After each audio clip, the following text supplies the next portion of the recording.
Welcome back guys, let us discuss 13th question of exercise 11.1. Find the equation of the circle passing through 0, 0 and making intercepts a and b on the coordinate axis. This is a very important question not only from the point of view of CBSE लेकिन ये इस तरह का question JEE main में भी आ सकता है। ठीक है, मैं एक इंपॉर्टेंट मेथड यहाँ पे डिस्कस करूंगा तो इस क्वेश्चन को ध्यान से देखिएगा। We have to find the equation of the circle. तो पहले मैं लिख लेता हूँ general equation of the circle with centre h, k and radius r। हम लिख सकते हैं x माइनस एच का whole square plus y minus K का whole square equal to R square. First information हमें क्वेश्चन में गिवन है, circle passes through the point 0, 0। तो इस क्वेश्चन को सॉल्व करने के लिए मैं ज्योमेट्री का हेल्प लूंगा। तो इसके लिए बना लेता हूँ एक्स एक्सिस और वाई एक्सिस। सर्कल जो है इस ओरिजिन पॉइंट जो है 0, 0 से पास करता है। अब हमें नेक्स्ट इन्फॉर्मेशन गिवन है, circle makes an intercept A and be on the coordinate axis. तो अब मैं आपको बताता हूँ इंटरसेप्ट्स का क्या मतलब होता है। इंटरसेप्ट की डेफिनेशन इस तरह से होती है, इंटरसेप्ट डिफाइन करता है point where the circle cuts the coordinate axis. ठीक है, तो उन पॉइंट्स को डिफाइन करता है इंटरसेप्ट। ठीक है, यहाँ पे सर्कल भी हो सकता है, यहाँ पे कोई भी कर्व हो सकता है। किसी भी कर्व का इंटरसेप्ट वो होता है जहाँ पे वो एक्स एक्सिस या वाई एक्सिस को कट करता है।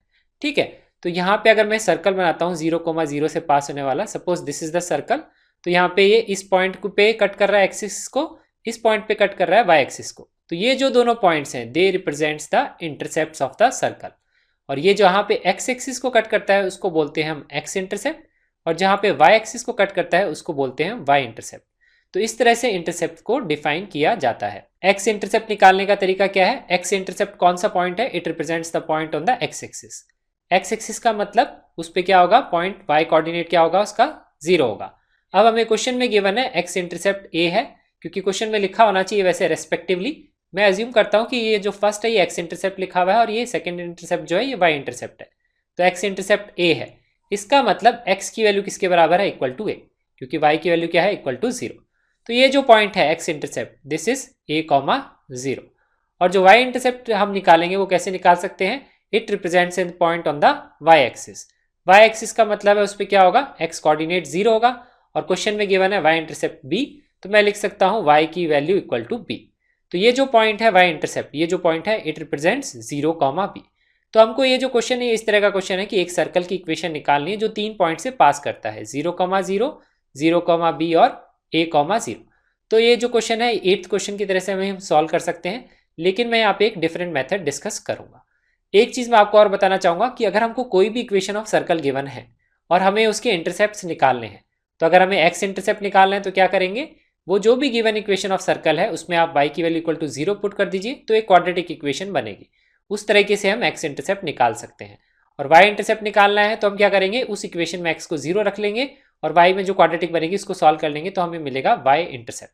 तो इस तरह से हम इंटरसेप्ट निकाल सकते हैं। तो मैंने आपके साथ डिस्कस किया कि हमें एक क्वाड्रेटिक बनानी पड़ेगी।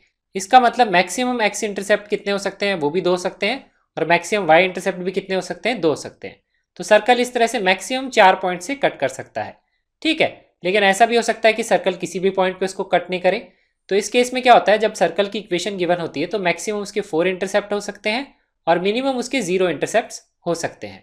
तो ये 2 पॉसिबल केस हैं। ऐसा भी हो सकता है कि 2 ही इंटरसेप्ट हो और एक इंटरसेप्ट दोनों के कॉमन पॉइंट पे आ जाए, एक्स एक्सिस और वाई एक्सिस पे। इसको हम कहीं पे भी काउंट नहीं करेंगे, this is not X intercept Y intercept. या आप ऐसा भी बोल सकते हैं this is X intercept also this is the Y intercept. ठीक है, तो ये है कॉन्सेप्ट ऑफ इंटरसेप्ट्स। अब हम करते हैं इस क्वेश्चन को सॉल्व। ठीक है, तो इस क्वेश्चन को सॉल्व कैसे करेंगे देखिए। तो पहले हमें दिया हुआ है सेंटर h, के मैंने एज्यूम किया है, तो मैं क्या करता हूँ यहाँ पे सेंटर बना लेता हूँ। ठीक है, दिस इज h, k। ठीक है, इस पॉइंट को कैसे मार्क किया जाता है, एक्स एक्सिस की डायरेक्शन में मूव करते हैं हम, ये वैल्यू मूव करते हैं h, और y एक्सिस की डायरेक्शन में हम कितना मूव करते हैं, परपेंडिकुलर डायरेक्शन में k। अब देखिए मैं जो कॉन्सेप्ट यूज करूंगा वो कॉन्सेप्ट आपने क्लास 9th में पढ़ा हुआ है, सेम कॉन्सेप्ट मैं यहाँ पे यूज करूंगा। आप नोटिस करिए ये पॉइंट का कोऑर्डिनेट h, 0 है, ये 0, k है। आप नोटिस करिए ये एक कॉर्ड है सर्कल की, ये भी एक कॉर्ड है सर्कल की, और यहाँ पे मैंने क्या डाला है, परपेंडिकुलर डाला है। तो एक प्रॉपर्टी होती है सर्कल की कि अगर मैं परपेंडिकुलर डालता हूँ सेंटर से to any chord, the chord is bisected at that point. इसका मतलब मैंने यहाँ से परपेंडिकुलर डाला है, तो ये जो पॉइंट है this is the mid point of this point and this point, so this is these distances are equal. Similar तरीके से ये जो पॉइंट है ये मिड पॉइंट है इन दोनों पॉइंट्स का। तो ये पॉइंट हम देखिए डायरेक्टली निकाल सकते हैं, उससे क्या आएगा, h की वैल्यू आ जाएगी। h पॉइंट क्या होगा, 0 प्लस a डिवाइडेड बाई 2। तो h को हम लिख सकते हैं a plus 0/2, that is mid point formula. तो ये h की वैल्यू आएगी यहाँ पे a/2। सिमिलर तरीके से हम k की वैल्यू निकाल लेंगे b प्लस 0/2, तो k की वैल्यू आ जाएगी b/2। तो देखिए कितना सिंपल तरीके से ये सॉल्व कर लिया। ये बहुत ही कॉमन क्वेश्चन है इंटरसेप्ट्स का। इंटरसेप्ट्स के जब भी कभी भी क्वेश्चन आएंगे, अगर आपको इंटरसेप्ट्स गिवन है तो आप उस तरह से मिड पॉइंट निकाल के आप सेंटर के कोऑर्डिनेट्स निकाल सकते हैं। ठीक है, अब हमें निकालना है रेडियस। तो रेडियस हम कैसे निकालेंगे? रेडियस रिप्रेजेंट करता है सेंटर का distance from any point on the circumference. तो हम ये लिख सकते हैं, ओरिजिन से इसको ज्वाइन करेंगे, this is the radius of the circle.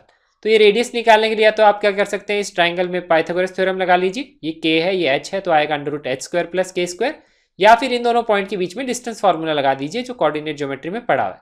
तो r² को लिख सकते हैं हम h² प्लस k²।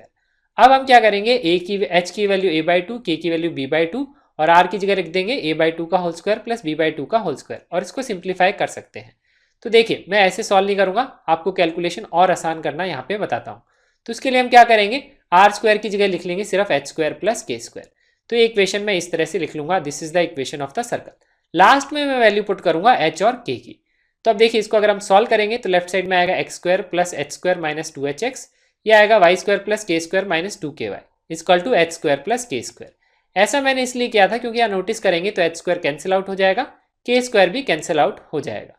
तो इक्वेशन ऑफ सर्कल आएगी x² plus y² minus 2hx minus 2ky equal to 0।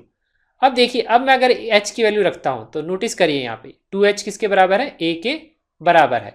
तो मैं यहाँ पे वो वैल्यू सब्सटीट्यूट कर दूंगा। और 2k किसके बराबर है, b के बराबर है, तो वो वैल्यू मैं यहाँ पे सब्सटीट्यूट कर दूंगा। तो इक्वेशन ऑफ सर्कल आएगी x² plus y² minus ax minus by equal to 0। तो इस तरह से ये हमारे इस क्वेश्चन का आंसर है। ये मेथड बहुत इंपॉर्टेंट मेथड है कि अगर सर्कल के इंटरसेप्ट्स गिवन है तो इस तरह से जो कॉर्ड्स बनती हैं उनके मिड पॉइंट से हम सेंटर का कोऑर्डिनेट निकाल सकते हैं। और सेंटर का कोऑर्डिनेट निकालने के बाद में किसी भी इंटरसेप्ट के पॉइंट से आप डिस्टेंस निकाल लीजिए तो आपको मिल जाएगी रेडियस। और अगर हमें सेंटर ऑफ सर्कल पता है, रेडियस पता है, तो हम आसानी से इक्वेशन ऑफ सर्कल निकाल सकते हैं। Thank you so much for watching this video. Do like it and share it with your friends. ये वीडियो आप अपनी फेसबुक वॉल पे भी शेयर कर सकते हैं ताकि आपके फ्रेंड्स भी ये कॉन्सेप्ट सीख सकें। You can also subscribe to our channel to get updates on the new videos and have a nice day.